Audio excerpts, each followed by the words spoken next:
जब एक शख्स लगभग 45 वर्ष के थे तब उनकी पत्नी का स्वर्गवास हो गया था।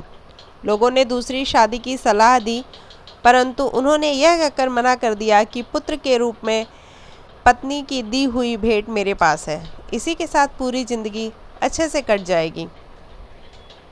पुत्र जब वयस्क हुआ तो पूरा कारोबार पुत्र के हवाले कर दिया। स्वयं कभी अपने तो कभी दोस्तों के ऑफिस में बैठकर समय व्यतीत करने लगे। पुत्र की शादी के बाद वह और अधिक निश्चिंत हो गए। पूरा घर बहू को सुपुर्द कर दिया। पुत्र की शादी के लगभग 1 वर्ष बाद दोपहर में खाना खा रहे थे।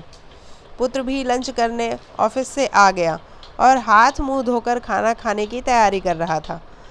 उसने सुना कि पिताजी ने बहू से खाने के साथ दही मांगा और बहू ने जवाब दिया कि आज घर में दही नहीं है। खाना खाकर पिताजी ऑफिस चले गए। थोड़ी देर बाद पुत्र अपनी पत्नी के साथ खाना खाने बैठा।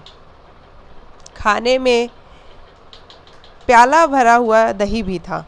पुत्र ने कोई प्रतिक्रिया नहीं दी और खाना खाकर स्वयं भी ऑफिस चला गया। कुछ दिन बाद पुत्र ने अपने पिताजी से कहा, पापा, आज आपको कोर्ट चलना है, आज आपका विवाह होने जा रहा है।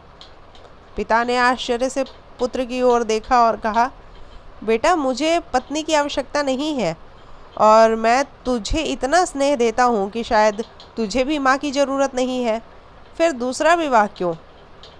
पुत्र ने कहा, पिताजी, न तो मैं अपने लिए माँ ला रहा हूँ, न ही आपके लिए पत्नी। मैं तो केवल आपके लिए दही का इंतज़ाम कर रहा हूँ। कल से मैं किराए के मकान में आपकी बहू के साथ रहूँगा तथा आपके ऑफिस में एक कर्मचारी की तरह वेतन लूँगा, ताकि आपकी बहू को दही की कीमत पता चले।